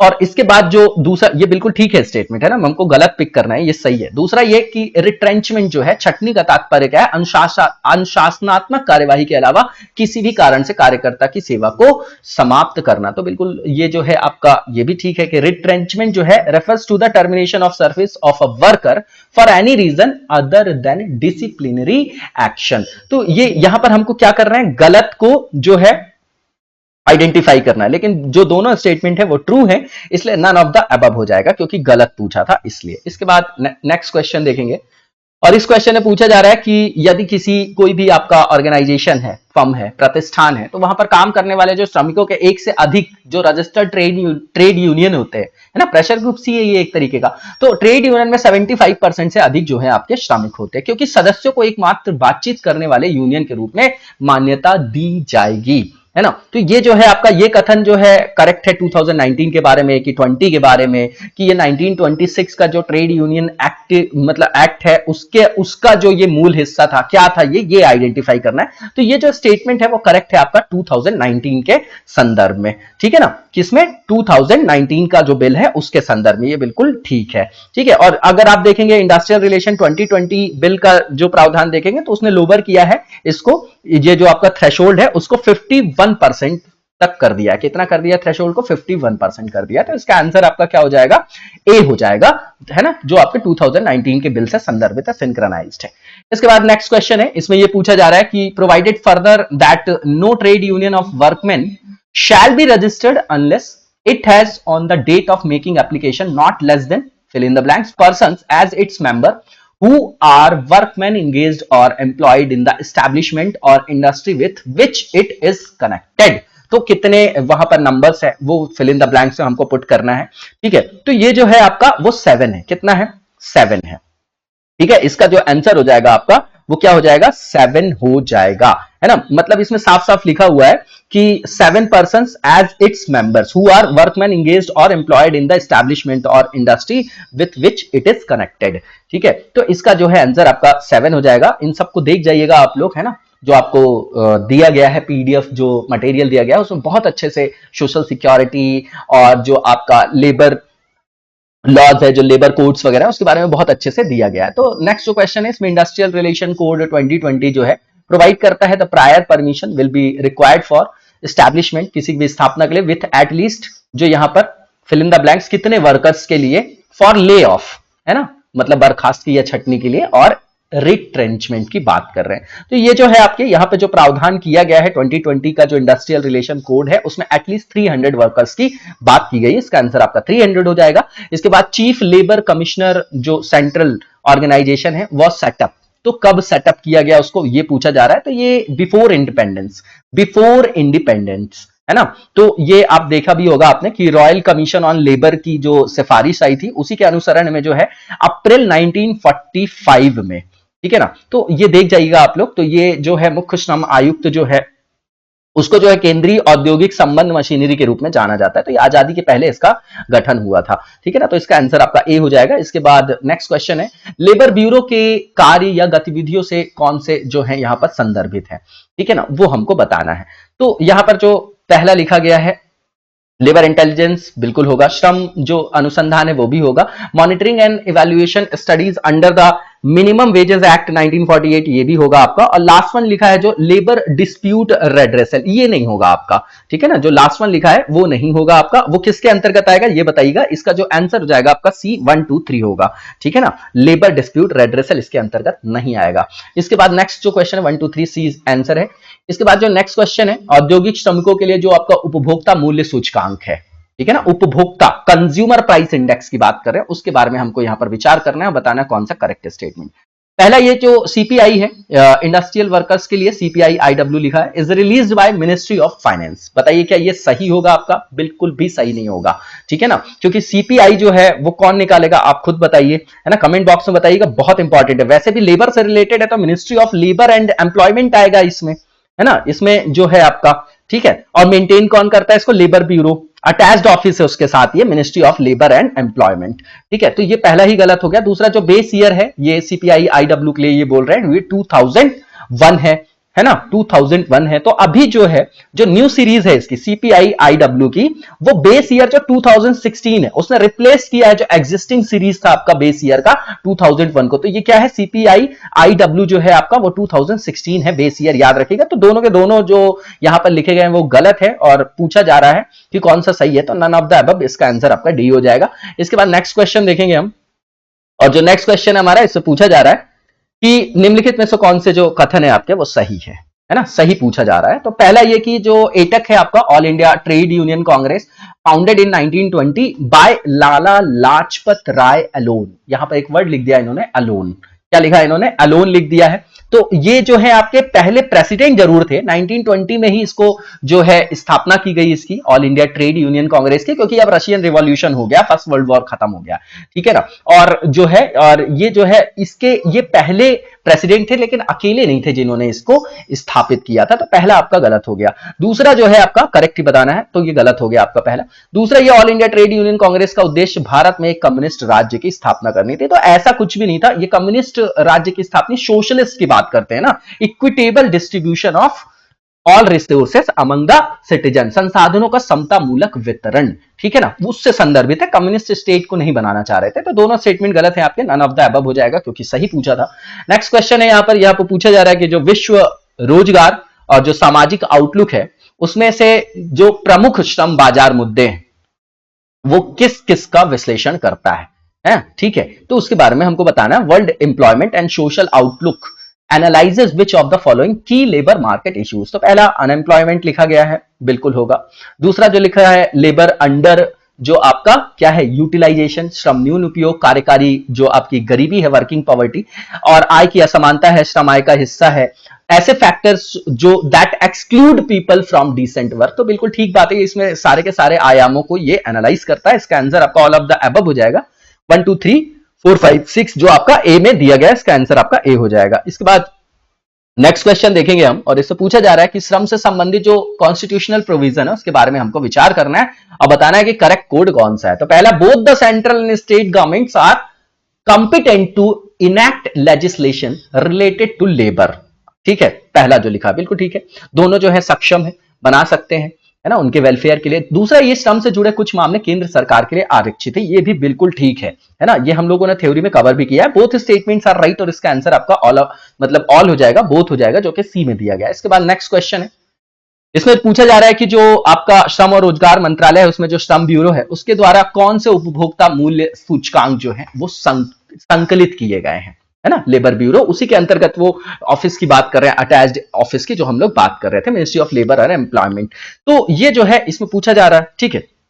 अब इसमें देखिए आप ध्यान से, तो यहां पर जो लिखा गया है पहला, है ना, ये आपका कंज्यूमर प्राइस इंडेक्सेस है फॉर इंडस्ट्रियल वर्कर्स, ठीक है, एग्रीकल्चरल लेबर्स के लिए और रूरल लेबर के लिए। तो ये जो तीनों है ये आपका लेबर ब्यूरो ही देखता है in the ministry of labour and employment. और ये जो आपका लिखा गया है जो आपका कंज्यूमर उपभोक्ता मूल्य सूचकांक की ही बात कर रहे हैं। तो कंज्यूमर प्राइस इंडेक्सेस जो अर्बन और रूरल है जो आपका, ये कौन देखता है, आपका राष्ट्रीय जो हमारा सांख्यिकी कार्यालय है उसके द्वारा संकलित किया जाता है, ठीक है। तो ये जो पूछा जा रहा है लेबर ब्यूरो के द्वारा, तो ये आपके 3 हो जाएंगे ऊपर के, 1 2 3 जो है इसका आंसर हो जाएगा, और वो आपका डी में दिया गया है, ठीक है ना। इसी के साथ जो है 2021 के अगस्त तक जो है वो आपका सीपीआई एएल और जो आरएल है उसको भी रिवाइज करने की बात है, उसको फिर से संकलित किया जा रहा है इसके द्वारा, है ना। 2021 तक की संभावना है कि जो लेबर ब्यूरो है उसको वापस से रिवाइज करेगा। तो इसका आंसर आपका 1 2 3 हो जाएगा। इसके बाद नेक्स्ट क्वेश्चन देखेंगे हम, और भारत में असमानता को कम करने के लिए निम्नलिखित में से कौन सा उपाय अपनाया जा सकता है। पहला लिखा गया है कि इन्वेस्टमेंट इन सोशल इंफ्रास्ट्रक्चर, बिल्कुल ठीक है। दूसरा, uniform rate of taxation of all, है ना, फॉर ऑल, तो ये गलत है, इसको रेग्रेसिव टैक्स भी बोला जाता है ना। ये प्रगतिशील जो आपका प्रगतिशील ढांचा होता है कर का, उसके अंतर्गत नहीं आता, रेग्रेसिव है ये आपका, ठीक है। तो ये दूसरा नहीं आएगा। तीसरा, वुमेन एम्पावरमेंट मेजर्स, बिल्कुल आएगा। लास्ट वन जो है, श्रम प्रधान जो आपके नौकरियां हैं उसको प्रोत्साहित करना, लेबर इंटेंसिव जो भी आपकी जॉब्स है, लाइक जो आप देखते हैं, है ना, टेक्सटाइल के अंतर्गत जो टेक्सटाइल इंडस्ट्री है हमारे यहाँ, वो कैपिटल इंटेंसिव नहीं है, वो लेबर इंटेंसिव है। अगर आईटी सेक्टर की बात करेंगे तो वो कैपिटल इंटेंसिव है, तो ज्यादा लोगों को रोजगार दिया जा सकेगा लेबर इंटेंसिव जॉब्स में, है ना। तो ये इसका बिल्कुल होगा ये भी। तो दूसरे को आप एलिमिनेट कर दीजिए, इसका आंसर आपका 1 3 4 हो जाएगा, जो आपका बी में दिया गया है, ठीक है। इसके बाद नेक्स्ट क्वेश्चन देखेंगे, और यहां पर डब्ल्यूटीओ के संदर्भ में कौन सा स्टेटमेंट गलत है वो हमको यहां पर पिक करना है। पहला ये कि it is the only global international organisation dealing with the rules of trade between nations, बिल्कुल ठीक बात है ना। सब्सिडी वगैरह का मुद्दा आप लोग सुनते होंगे, तो ये सही है और गलत पूछा जा रहा है। दूसरा, ये इसके जो डिसीजन है are taken by the consensus of all member countries, बिल्कुल ठीक बात है ना। जो सभी सदस्य देश होते हैं उनके सर्वसम्मति से लिया जाता है। इसके बाद जो नेक्स्ट क्वेश्चन है, जो मंत्री स्तरीय सम्मेलन है विश्व व्यापार संगठन का सर्वोच्च निर्णय लेने वाला निकाय है, आमतौर पर हर 3 साल में इसकी जो है वो बैठक होती है। तो ये जो थर्ड स्टेटमेंट है आपका वो गलत है। क्यों? क्योंकि जो इसमें मीटिंग का जो मतलब जो ड्यूरेशन है, टाइम है, वो एवरी 2 ईयर्स है, मतलब हर 2 साल में जो है इसकी जो सर्वोच्च निर्णय लेने वाली डिसीजन मेकिंग बॉडी है वो क्या है, मंत्री स्तरीय सम्मेलन में होता है। तो वो हर 2 सालों में जो है वो क्या होती है, वो परफॉर्म की जाती है, उसको बुलाया जाता है, ठीक है ना, बैठक को। तो तीसरा जो है वो आपका गलत है और गलत ही बताना था, तो इसका आंसर आपका सी हो जाएगा। लास्ट वन ये कि उरुग्वे राउंड जो था उसी के अंतर्गत फिर डब्ल्यूटीओ की स्थापना होती है, बिल्कुल ठीक बात है, वो 90s का एरा है और उसी के दौरान ये सब चीजें देखी जाती है। तो इसका गलत पूछा था, तो सी गलत है, बाकी सब सही है और सी ही इसका आंसर हो जाएगा। इसके बाद नेक्स्ट क्वेश्चन है, इसे पूछा जा रहा है कि जो एक्सपेंडिचर है, which of the following expenditure is /r considered while calculating national income using expenditure method। जब व्यय विधि की बात की जा रही है तो उसके अंतर्गत जो है किसको किसको यहां पर गणना में रखा जाता है वो पूछा जा रहा है। तो पहला यह है शेयर और बॉन्डों पर व्यय, expenditure on shares and bonds, जो पहला लिखा गया है यहां पर, ठीक है। देखिए नेशनल इनकम इधर देखेंगे आप तो सीधा है C+I+G+NX, ज्यादा इसमें जाने की जरूरत नहीं है, ज्यादा फॉर्मूला वगैरह में, ठीक है ना। तो यहां सी जो है वो आपका कंजम्पशन एक्सपेंडिचर हो जाता है, आई जो है आपका इन्वेस्टमेंट एक्सपेंडिचर है, जी जो है आपका गवर्नमेंट एक्सपेंडिचर है, एनएक्स जो है नेट एक्सपोर्ट होता है, ठीक है। तो इसमें अगर आप देखेंगे कि ये पूछा जा रहा है कि कौन से व्यय माना जाता है, तो पहला लिखा है expenditure on share and bonds, दूसरा लिखा है इन्वेस्टमेंट एक्सपेंडिचर, तीसरा लिखा है government expenditure on scholarships and pensions, ठीक है। तो इसका आपका जो सीधा सीधा जो हो जाएगा ओनली 2 आ जाएगा, जो इन्वेस्टमेंट में एक्सपेंडिचर किया जाता है उनको इसमें रखा जाता है और इसका आंसर आपका ए हो जाएगा, ठीक है ना। इसमें सीधा है कि आपका जो नेशनल इनकम की बात करेंगे एनआई की, तो इसमें आपका सी आ जाएगा, प्लस आई आ जाएगा, प्लस जी आ जाएगा, प्लस एनएक्स आ जाएगा। तो एनएक्स आपका नेट एक्सपोर्ट हो गया, सी हो गया आपका कंजम्पशन एक्सपेंडिचर, आई हो गया आपका इन्वेस्टमेंट एक्सपेंडिचर, और जो आपका जी हो गया गवर्नमेंट एक्सपेंडिचर। यही पूछा जा रहा था। तो इसमें जो है बी में जो दिया गया है सेकंड में इन्वेस्टमेंट एक्सपेंडिचर, केवल वही जो है रखा जाता है, ओनली 2, इसका आंसर आपका ए हो जाएगा।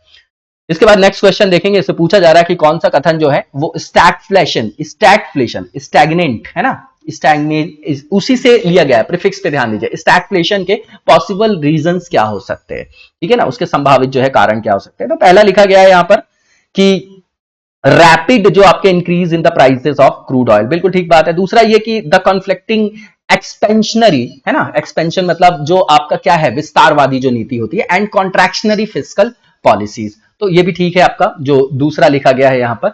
और तीसरा जो है आपका government printing too much money with in a short period of time, बिल्कुल ठीक बात है। लास्ट वन है उच्च करों के साथ संयुक्त व्यवसायों पर सख्त नियम, मतलब हाई टैक्सेस है ना, और जो स्ट्रिंजेंट रेगुलेशंस है वो बिजनेस पे क्या किया जा रहा है, वो आरोपित किया जा रहा है ना। तो ये सारे के सारे बिल्कुल ठीक है यहां पर, और इसका आंसर जो हो जाएगा 1 2 3 4 हो जाएगा, जो आपका सी में दिया गया है। इसके बाद नेक्स्ट क्वेश्चन देखेंगे हम लोग, और जो नेक्स्ट क्वेश्चन हमारा इससे पूछा जा रहा है कि निम्नलिखित में से कौन सा जो कथन है वित्तीय संघवाद है ना, जीएसटी के संदर्भ में ये वर्ड आप लोगों ने सुना होगा है ना, व्हील ऑफ फिजिकल फेडरलिज्म की बात कर रहे हैं, ठीक है। तो यहां पर most appropriate description of the financial commission as the wheel of physical federalism की बात किया जा रहा है इसमें, ठीक है। तो पहला लिखा है कि it is the constitutional body that decides the distribution of funds between the centre and the states as per their respective responsibilities. यही इसका आंसर हो जाएगा, बिल्कुल सही यही पर लिखा गया है, और इसका आंसर जो हो जाएगा आपका वो ए हो जाएगा, ठीक है ना। इसमें हॉरिजॉन्टल भी सेगमेंट को लिया जाता है और वर्टिकल भी लिया जाता है, इसका आंसर आपका ए हो जाएगा, ठीक है ना।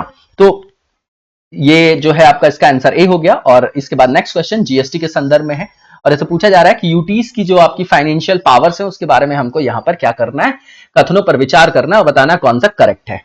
तो इसमें हमको क्या करना है कि जो आपके सही यहां पर स्टेटमेंट है उनको पिक करना है। तो पहला ये कि जो यूटीज है विथ लेजिस्लेचर, जिनके पास अपनी विधायिका है, ठीक है ना, जैसे दिल्ली है, पुडुचेरी है आपका, ठीक है ना, जेएनके भी हो गया आप, तो इसको जो है कंसीडर्ड किया जा रहा है as states by the GST council, and hence SGST जो आपका स्टेट जीएसटी है is imposed in case of intra की बात कर रहे हैं, यूटी सप्लाई ऑफ गुड्स है ना, इंटर और इंट्रा होता है आपका, ठीक है। तो intra UT supply of goods में इंपोज कर सकते हैं वो एसजीएसटी को, बिल्कुल ठीक है पहला। और दूसरा ये जो यूटीज हैं without legislature will impose UT GST for the intra UT supply of goods.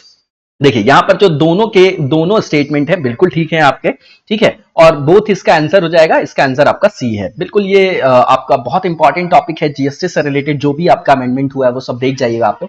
इसके बाद जो नेक्स्ट क्वेश्चन है यहां पर पूछा जा रहा है कि जो अभी हाल ही में जो आपका पास किया गया है अनरेगुलेटेड जो डिपॉजिट स्कीम है बिल 2019 का, उसमें जो रेगुलेटेड डिपॉजिट है is one which is regulated by the, किसके द्वारा जो है उसको रेगुलेट किया जाएगा, नीचे ऑप्शंस में से हमको पिक करना है।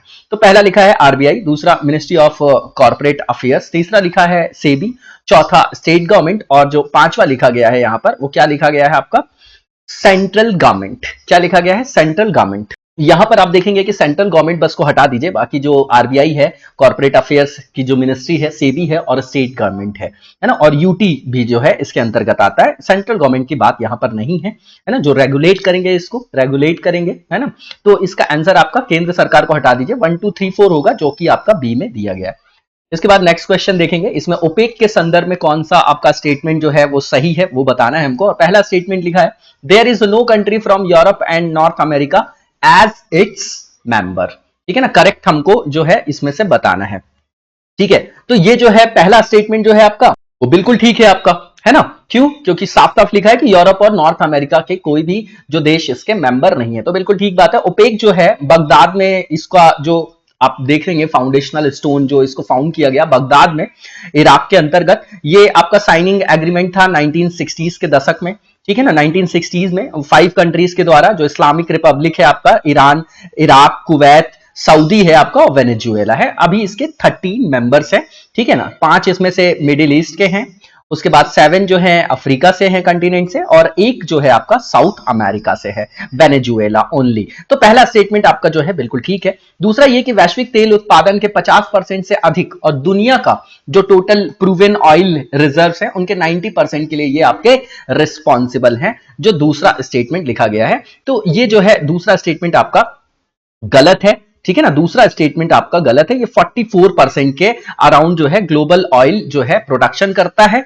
ठीक है, और जो प्रूवन है आपका 81.5% जो है वर्ल्ड का रिजर्व यहां पर है ओपेक कंट्रीज के पास। तो दूसरा स्टेटमेंट आपका गलत है। Only first statement is right और इसका आंसर आपका ओनली 1 हो जाएगा, जो कि ए में दिया गया है।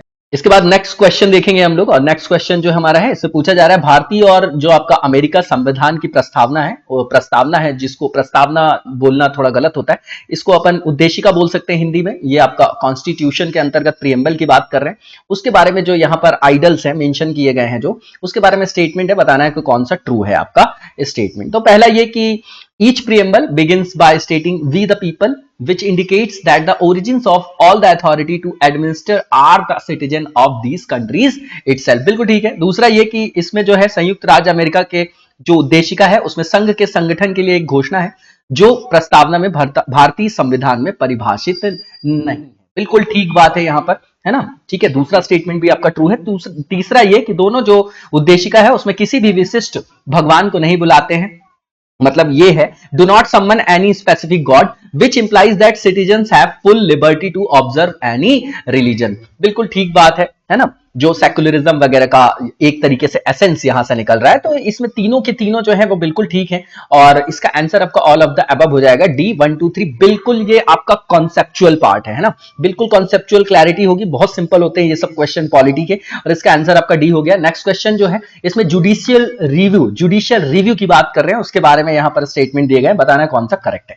पहला ये कि it is essential for maintaining judicial supremacy, है ना, न्यायिक सर्वोच्चता की बात करें, ऐसी कोई बात है क्या भारत में? नहीं है, संविधान की सर्वोच्चता की बात है। तो पहला स्टेटमेंट आपका यहीं से गलत हो जाता है ना, तो पहला स्टेटमेंट आप एलिमिनेट कर दीजिए, वैसे भी आंसर मिल जाता आपको। तो दूसरा जो है it is essential for checking the possible misuse of power by the legislature and executive. बिल्कुल ठीक बात है ना, कि जो उनको प्राधिकार दिया गया है उसका वो गलत रूप से तो प्रयोग नहीं कर रहे हैं, उसका दोहन गलत रूप से नहीं कर रहे हैं, मिसयूज तो नहीं कर रहे हैं, उसकी जांच के लिए ये प्रावधान बनाया गया। दूसरा ठीक है। तीसरा ये कि it is a device for protecting the rights of people and strengthening democracy. बिल्कुल ठीक है, 2 और 3, इसका आंसर आपका बी हो जाएगा। नेक्स्ट क्वेश्चन देखेंगे, और इस क्वेश्चन में पूछा जा रहा है कि presumption of constitutionality, presumption of जो आपका कॉन्स्टिट्यूशनैलिटी है उसको कौन सा सेंटेंस जो नीचे ऑप्शंस में दिए गए हैं वो उसको बेस्ट जो है डिस्क्राइब कर रहा है, ठीक है ना, ये लिखा गया है यहां पर। अब देखिए जो प्रिजम्पशन ऑफ कॉन्स्टिट्यूशनैलिटी है ये आपका लीगल प्रिंसिपल है that is used by courts during statutory, जो आपका इंटरप्रिटेशन होता है, जो भी विधिक उनकी व्याख्या होती है जिसमें वो इंटरप्रिटेशन करते हैं उसके अंतर्गत उसको रखा जाता है, ठीक है ना। तो ये जो है आपका it is a legal principal that is used by courts during the statutory interpretation, है ना, जो आपकी व्याख्या है, जो प्रवर्तन करते व्याख्या करते हैं वो न्यायपालिका का अपना डोमेन है, वो laws made by the Parliament. तो इसका जो आंसर हो जाएगा ए हो जाएगा, बिल्कुल ठीक दिया गया है ए में, है ना। इस तरीके के क्वेश्चंस पूछे जाते हैं, ठीक है।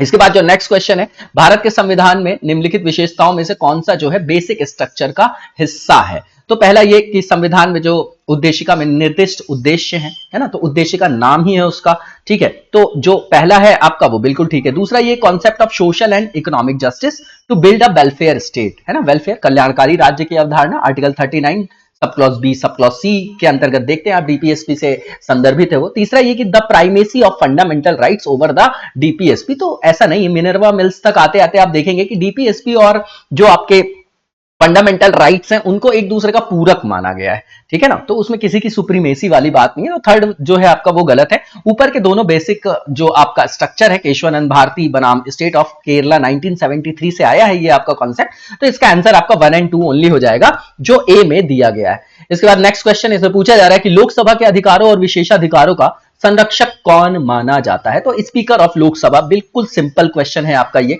ठीक है ना, इसका आंसर आपका ए हो जाएगा। और इसके बाद आर्टिकल 89, आर्टिकल 93 ये सब देखते होंगे आप लोग, तो वहां पर जो सदनों के जो अधिकारी वगैरह हैं विशेष, उनके बारे में वहां पर चर्चा की गई है कॉन्स्टिट्यूशन के अंतर्गत। इसके बाद जो नेक्स्ट क्वेश्चन इसे पूछा गया कि इंडियन कॉन्स्टिट्यूशन में कौन से जो नीचे प्रावधान दिए गए ये आपके फंडामेंटल ड्यूटीज के अंतर्गत नहीं आते हैं, उसको हमको बताना। पहला ये to uphold and protect the sovereignty, unity and integrity of India, जो पहला लिखा गया है, बिल्कुल ठीक है। दूसरा ये कि आम चुनावों के समय यूनिवर्सल एडल्ट फ्रेंचाइजी का प्रयोग, तो ये आर्टिकल 326 में है। कहीं कहीं आप देखते हैं कि यहां पर कोर्ट के अपनी जो व्याख्या है वो कॉन्ट्राडिक्टरी है, लीगल राइट्स बोला जाता है। यूपीएससी ने उसमें जो आंसर दिया था कि ये जो आपका वोट डालने का, जो यूनिवर्सल एडल्ट फ्रेंचाइजी, वो कैसा अधिकार है आपका वोट डालने का, तो उसने संवैधानिक दिया था क्योंकि आर्टिकल 326 से डायरेक्टली डिराइव होता है। तो ये जो है आपका, ये डीपीएसपी के अंतर्गत या फिर किसी फंडामेंटल ड्यूटी के अंतर्गत नहीं दिया गया है ना, तो ये फंडामेंटल ड्यूटीज के अंतर्गत नहीं है। इसका आंसर आपका बी हो जाएगा। तीसरा जो है हमारी समग्र संस्कृति की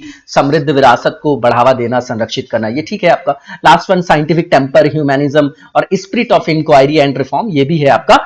बाकी जो तीनों है आपके वो किसमें संदर्भित है, आपके फंडामेंटल ड्यूटीज में। ये आपका यूएसएसआर से लिया गया है और हमारे यहाँ 1976 में क्या आया था, सरदार स्वर्ण सिंह कमेटी की रिकमेंडेशन में, ये सब आप लोगों को पता होगा। इसके बाद इसका आंसर आपका बी हो जाएगा, जो नहीं है फंडामेंटल ड्यूटी, वो हमको आइडेंटिफाई करना था। नेक्स्ट क्वेश्चन हमारा ये है कि पूछा जा रहा है, उच्च न्यायालय हाईकोर्ट से रिलेटेड है, और इसमें ये पूछा जा रहा है कि जो हाईकोर्ट के न्यायाधीश है उनको हटाने के लिए कौन सा एक संवैधानिक जो है आधार हो सकता है, कॉन्स्टिट्यूशनल ग्राउंड क्या दिया गया है हाईकोर्ट के जजेस को हटाने के लिए। तो ये मिसबिहेवियर और इनकैपेसिटी की बात की गई है ना, मतलब दुर्व्यवहार और अक्षमता की बात यहां पर की गई है, जो आपका कॉन्स्टिट्यूशनल ग्राउंड है। तो इसका आंसर आपका सी हो जाएगा, ठीक है। और इसके बाद जो है नेक्स्ट देखेंगे हम, इसमें एक्ट भी है एक, आप लोगों ने देखा होगा, procedure for removal of the जजेस, जो एलैबोरेट किया गया है। जजेस इंक्वायरी एक्ट है आपका 1968 का, है ना, वो इतना इंपॉर्टेंट नहीं है, फिर भी देख जाइएगा।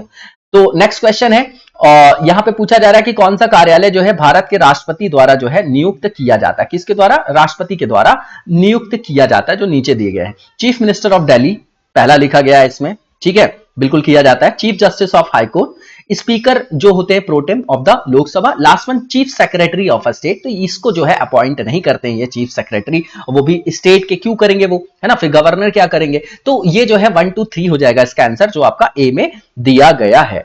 इसके बाद नेक्स्ट क्वेश्चन देखेंगे, और इस क्वेश्चन में पूछा जा रहा है कि किसी भी मामले पे जो यूटीज के दिल्ली के संदर्भ में बात कर रहे हैं, उपराज्यपाल और अगर उनके मंत्रियों के बीच मतभेद होता है तो निम्नलिखित में से कौन सा संवैधानिक समाधान है, इसका क्या जो है आपका कॉन्स्टिट्यूशनल वहां पर सॉल्यूशन होगा, ये पूछा जा रहा है। अब अभी अमेंडमेंट हुआ है, आप लोगों को ध्यान होगा, है ना, तो इसमें जो है और कर्टेल कर दी गई है पावर उनकी, ठीक है। तो यहां पर जो है the lieutenant governor shall refer it to the president, बिल्कुल ठीक बात है। यूटीज नाम ही इसलिए रखा जाता है, केंद्र शासित प्रदेश, संघ शासित प्रदेश, है ना, इसीलिए रखा जाता है कि वो केंद्र के संदर्भ में ही रहता है वो, है ना। तो the lieutenant governor shall refer it to the president, इसका आंसर आपका सी हो जाएगा। इसके बाद नेक्स्ट क्वेश्चन देखेंगे, यहां पर ये बताना है कि कौन सा स्टेटमेंट जो है इनकरेक्ट है। पहला ये कि parliament and the state legislature can impose reasonable restrictions on the fundamental rights of public servant, पहला लिखा गया है इसमें, ठीक है। तो ये बिल्कुल, क्या ये सही है या गलत है, इसमें क्या हमको पिक करना है, जो हमारे गलत ऑप्शंस हैं वो हमको यहां पर पिक करना है। तो यहां पर जो हमको बताना है कि कौन सा स्टेटमेंट आपका इनकरेक्ट है, तो पहला स्टेटमेंट है कि जो पार्लियामेंट है और जो स्टेट लेजिस्लेचर है हमारा, वो इंपोज कर सकता है रीजनेबल रिस्ट्रिक्शंस, उचित जो आपके क्या बोलते हैं इसको, प्रतिबंध बोलते हैं, है ना, तार्किक निर्बंधन भी बोला जाता है, तो on the fundamental rights of public servant. तो आर्टिकल 309 देखेंगे आप, वहां पर ये मेंशन है। उसके अलावा ये बिल्कुल सही है स्टेटमेंट, और बताना है गलत कौन सा है, ठीक है। तो ये सही है। दूसरा ये कि जो मेंबर्स होते हैं ऑल इंडिया सर्विसेज के, ठीक है, वो होल्ड करते हैं office during the pleasure of the president, तो ये एसेंस जो है आर्टिकल 310 से आप देखेंगे तो वो वहां से निकलेगा। इसमें बिल्कुल कंफ्यूज नहीं होना है कि ये जो है आपके, ये इनको कोई भी अपने हिसाब से हटा सकते हैं, बिल्कुल बिल्कुल ही स्ट्रेंथन करके ये पोस्ट बनाई गई है, बिल्कुल न्यूट्रल। लेकिन ये जो है एसेंस आपका कि during the pleasure of the president इनका ऑफिस रहता है, ये होल्ड करते हैं, ये बिल्कुल ठीक है। तो दोनों स्टेटमेंट ट्रू है। पूछा जा रहा है कि गलत कौन सा है, तो कोई भी गलत नहीं है, नाइदर वन नॉर टू इसका आंसर हो जाएगा, जो कि डी में दिया गया है। इसके बाद नेक्स्ट क्वेश्चन देखेंगे, और नेक्स्ट क्वेश्चन में महात्मा ज्योतिराव जो आपके फुले हैं, है ना, उनके बारे में यहां पर स्टेटमेंट दिए गए, बताना है कि कौन सा ट्रू है स्टेटमेंट इनमें से। तो जो पहला स्टेटमेंट यहां पर दिया गया है उसमें बताया जा रहा है कि ये कुछ पश्चिमी विचारकों और सामाजिक न्याय पर उनके विचारों से प्रभावित थे, बिल्कुल ठीक है।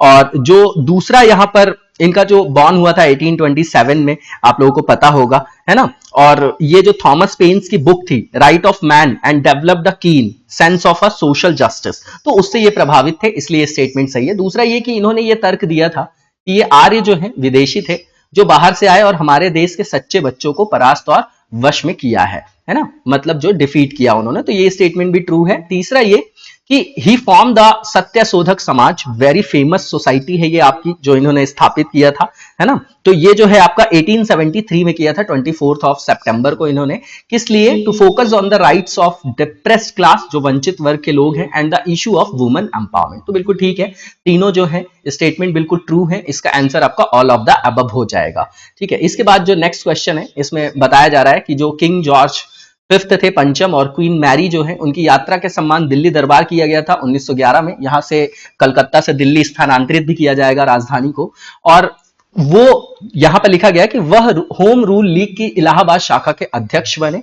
उन्हें 2 कांग्रेस सत्रों के अध्यक्ष के रूप में भी चुना गया था, मतलब वो दिल्ली दरबार में उन्होंने पार्टिसिपेट किया, फिर होम रूल लीग की इलाहाबाद शाखा के वो प्रेसिडेंट बने, और 2 कांग्रेस सत्रों के अध्यक्ष के रूप में भी उनको चुना गया था, ये पूछा जा रहा है। तो ये आपके कौन है, मोतीलाल नेहरू है। कौन है, मोतीलाल नेहरू है, इसका आंसर आपका बी हो जाएगा। इसके बाद नेक्स्ट क्वेश्चन हमारा है, और इसमें पूछा जा रहा है, मॉडर्न से ही है ये क्वेश्चन, कि जो आपका सिविल डिसओबीडियंस मूवमेंट था, उसकी शुरुआत के लिए नमक सत्याग्रह की पसंद को सही ठहराने का प्राथमिक कारण नहीं था, उसको बताना है। कौन सा जो है प्राइमरी उसका रीजन नहीं था। तो पहला ये कि इसने शहरी आबादी को सामूहिक पीड़ा के साथ प्रतीकात्मक सिंबॉलिक पहचान का अवसर प्रदान किया, जो पहला यहां पर लिखा गया है, ठीक है। तो ये तो था आपका, बिल्कुल ठीक है। दूसरा ये कि इसका भारतीय समाज के लिए कोई सामाजिक विभाजन नहीं था, बिल्कुल ठीक बात है। सभी को एक प्लेटफॉर्म पे, चाहे अमीर हो गरीब हो किसी भी वर्ग के लोग हो, वो वहां पर एकजुटता का एहसास कर सकते थे इस आंदोलन से अपने आप को संपृक्त करके। दूसरा भी ठीक है। तीसरा ये कि नमक कर को हटाने का उद्देश्य लाखों भारतीयों को भूखमरी से बचाना था, जो तीसरा स्टेटमेंट लिखा हुआ है। तो देखिए, ऐसा कोई जो है डायरेक्टली एसेंस नहीं निकलता है, और ये इसका प्राथमिक कारण नहीं था, और यही इसका आंसर हो जाएगा, क्योंकि नहीं पूछा था। लास्ट वन ये कि जो it was a taxed commodity that every Indian across all caste and classes could relate to, बिल्कुल ठीक बात है, ये प्राइमरी रीजन में था। तो कौन सा नहीं था पूछा गया, इसलिए आंसर आपका सी हो जाएगा। इसके बाद नेक्स्ट जो क्वेश्चन है हमारा, इससे पूछा जा रहा है कि इंडियन नेशनल कांग्रेस की जो एस्टैब्लिशमेंट किया गया, उसको स्थापित किया गया, उसका मुख्य उद्देश्य नहीं था, वो बताना है। पहला ये कि political awakening first among the educated citizens and then among the other section of the society, जो पहला लिखा गया है, ठीक है। तो ये था आपका। दूसरा ये कि to provide for an all India political platform to mobilise masses under a common all India political organisation, तो एक राजनीतिक चेतना का विकास करना था, एक प्लेटफॉर्म देना था जहां सारे जो हैं लोग खड़े होकर अपने देश के हित के संदर्भ में अधिकारों के संरक्षण के लिए आवाज उठा सके। तो ये भी था आपका प्राइमरी ऑब्जेक्टिव्स में। तीसरा ये कि to attain dominion status similar to other colonies of the British Commonwealth through constitutional means, तो ये नहीं था आपका, इसका कोई भी प्राइमरी जो रीजन के अंतर्गत नहीं आता, और यही इसका जो है आंसर भी हो जाएगा, ठीक है ना। और इसके बाद जो लास्ट वन लिखा गया है कि to promote liberal political democracy, democratic culture, anti colonial ideology among the people. तो आप देख रहे हैं पूरे वर्ल्ड में जो है एक तरीके से डेमोक्रेसी आ रही है, इटली, जर्मनी, हर जगह जो है आंदोलन हो रहे हैं, तो ये भी इसका प्राथमिक कारण था, है ना, रीजंस में आता है बेसिक। और जो है सी नहीं आता, तो इसका आंसर आपका सी हो जाएगा। इसके बाद नेक्स्ट क्वेश्चन देखेंगे हम लोग, और नेक्स्ट क्वेश्चन में पूछा जा रहा है कि 1933 के जो लीस मोडी आपका पैक्ट था, उसके बारे में कौन सा करेक्ट है स्टेटमेंट, वो हमको यहां पर बताना है। तो पहला ये कि British government assured Indian capitalist of passing the industrial dispute act, ये नहीं था जो है आपका, है ना। इससे पूछा जा रहा है कि कौन सा था, सही बताना है। दूसरा ये कि बॉम्बे जो टेक्सटाइल ग्रुप था वो एग्रीड करता है to further preferences for British textile in place of Japanese imports, बिल्कुल ठीक बात है, यही इसका आंसर हो जाएगा। 113 का बी होगा आंसर। इसके बाद जो नेक्स्ट क्वेश्चन है, इसमें पूछा जा रहा है कि जो आपके रिकॉम्बिनेंट डीएनए टेक्नोलॉजी, उसके बारे में कौन सा स्टेटमेंट ट्रू है, वो हमको यहां पर आइडेंटिफाई करना है। पहला ये कि it consist of DNA cloning and not sequencing, है ना। तो ये जो पहला स्टेटमेंट है वो आपका गलत है, क्योंकि यहां पर डीएनए सीक्वेंसिंग की भी बात की जाती है ऑर्गेनिजम्स की, तो पहला गलत है। दूसरा जो है स्टेटमेंट, इसमें पूछा जा रहा है it can be used to make microbes, plants as well as animals with genetically modified organism, जिनको आप जीएमओज बोलते हैं। तो दूसरा स्टेटमेंट बिल्कुल ट्रू है, इसका आंसर आपका ओनली टू बी हो जाएगा। इसके बाद नेक्स्ट जो क्वेश्चन है इससे पूछा जा रहा है कि निम्नलिखित में से क्या सर्किट में फ्यूज के रूप में प्रयुक्त होने वाली सामग्री के लिए सबसे अच्छा, जो नीचे में से ऑप्शन दिया गया है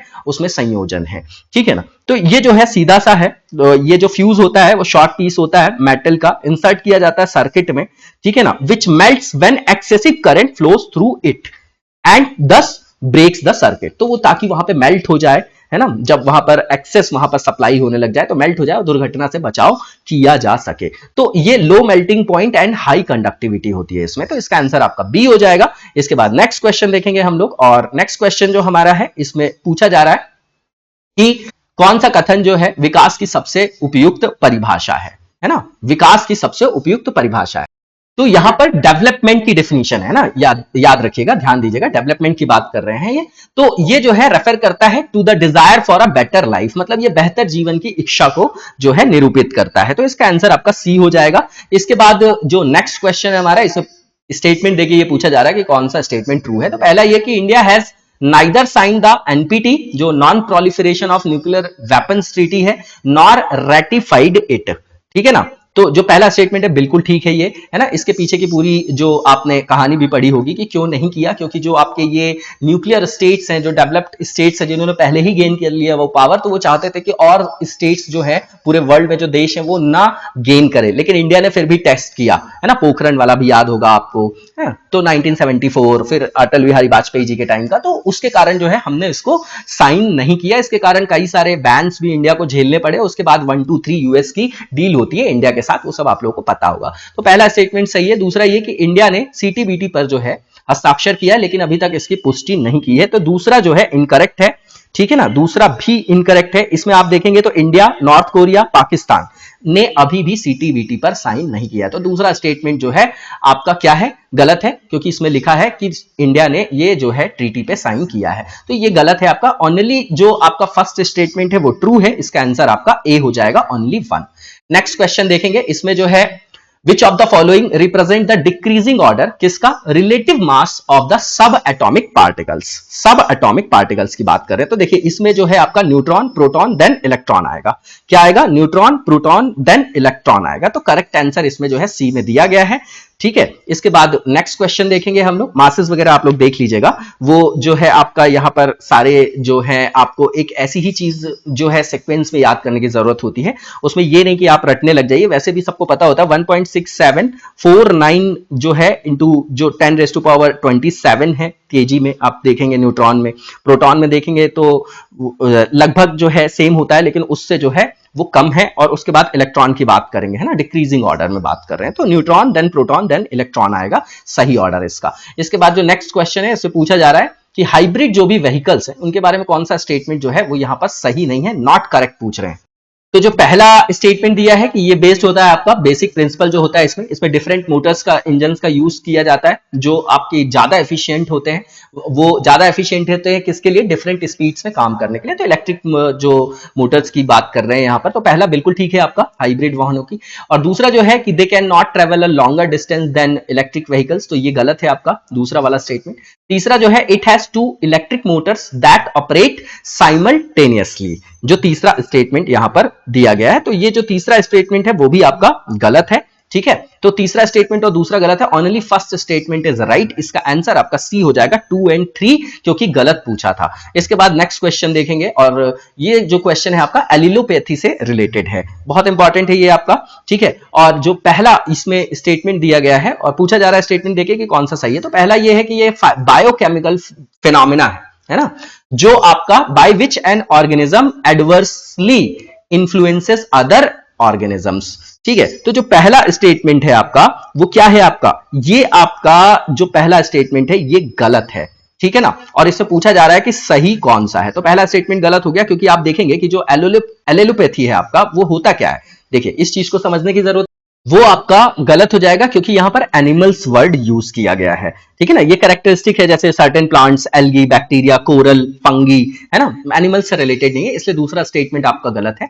तीसरा जो स्टेटमेंट यहां पर है कि production of allelochemicals is affected by both biotic and abiotic factor. तो बिल्कुल ठीक बात है, बायोटिक और अबायोटिक दोनों फैक्टर से जो है ये आपके अफेक्टेड होते हैं, ठीक है। और जैसे इनका टेम्परेचर है, पीएच वैल्यू है, तो वो अफेक्टेड होता है। तो जो आपका लास्ट स्टेटमेंट है वो आपका बस ट्रू है, ऊपर के दोनों स्टेटमेंट आपके गलत है और सही पूछा गया था, इसलिए जो इसका आंसर हो जाएगा आपका ओनली 3B हो जाएगा। इसी के साथ आज के वीडियो को हम यहीं पर विराम देते हैं, नेक्स्ट वीडियो में कंटिन्यू करेंगे। तब तक लगातार जबरदस्त तरीके से मेहनत करते रहिए और लगातार की गई हुई मेहनत पर अपने भरोसा रखिए, आप लोग जरूर सफलता के उच्चतम स्तर को प्राप्त करेंगे। Thank you so much, best of luck.